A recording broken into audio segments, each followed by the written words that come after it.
muxsiniinta Soomaaliyeed ee ku dhaqan wadanka Australia gaar ahaan magaalada Melbourne ayaa si ay uga qayb qaataan gurmadka walaalahooda abaaraysan waxa ay sameeyeen hay'ad khayriya oo lagu magacaabo Gurmad Somali Relief oo deeqdii ugu horeysay oo ahayd 60 qoys raashinkooda oo isugu jira bur, bariis, sonkor, timir iyo caanaliida ku wareejiyay guddiga gurmadka abaaraha degmada Burtile.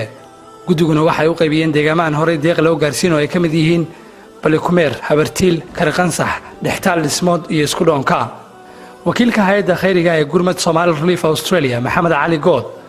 ayaa ugu horeyn ka warbixiyay deeqdan inta ay ka kooban tahay isagoona sidoo kale sheegay inay soo dhaweynayaan cid kasta oo taageero u diraysa dadka abaaraysan. deeqdan bariis 60 maxaan ku dhahdaaye haaf iyo sonkor 60 haaf iyo caano boode maadaama dadka xoolihii ka dhamaadeen si ay caruurta ugu cadaystaan shaaha maxaan ku dhahaa caano boode dhan 60 maxaan ku dhahdaa daasad oo caano ah waxa kale ku jira timir maxaan ku dhahaa 15 kartoona iyo bur isaguna 60 ah waxaan ugu tala galnay insha Allah taala deeqdaas in loo qaybiyo ilaa 120 qoys oo ay kala maxaan ku dhahaa faafaystaan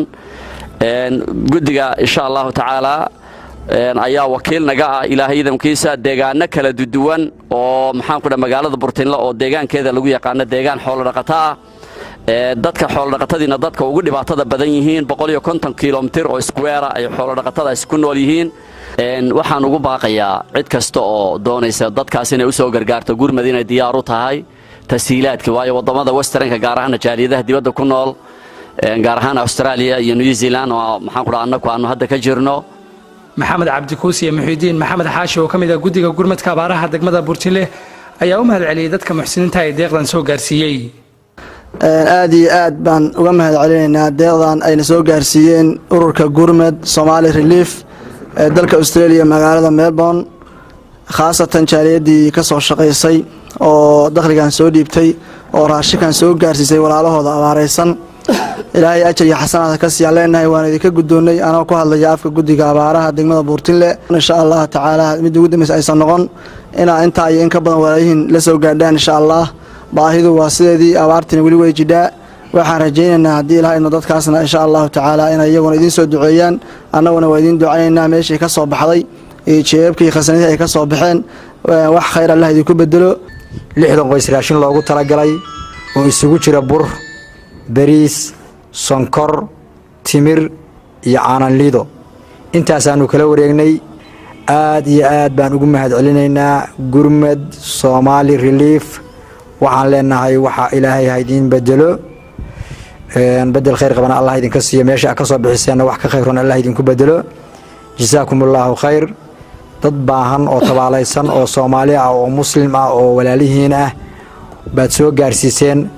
qaar kamid ah dadka reemiga ah ee deeqdan ka faa'iideystay ayaa dhankooda u mahadceliyay hay'adda Gurmad Somali Relief iyagoona dadka muxsiniinta ka codsaday in loo soo gurmado waxa ay noo keeneen guddiga degmada Burtile ee abaaraha deeq raashin oo ay noo soo dhiibtay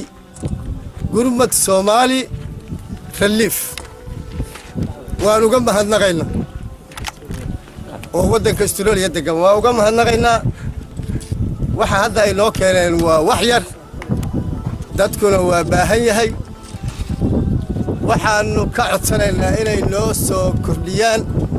guddiga abaaruhu waxayna soo gaarsiiyeen raashin iyo waxa weeye wixii ilaahay biyo iyo baadi wixii ilaahay nooga soo qaaday meesha noogu keeneen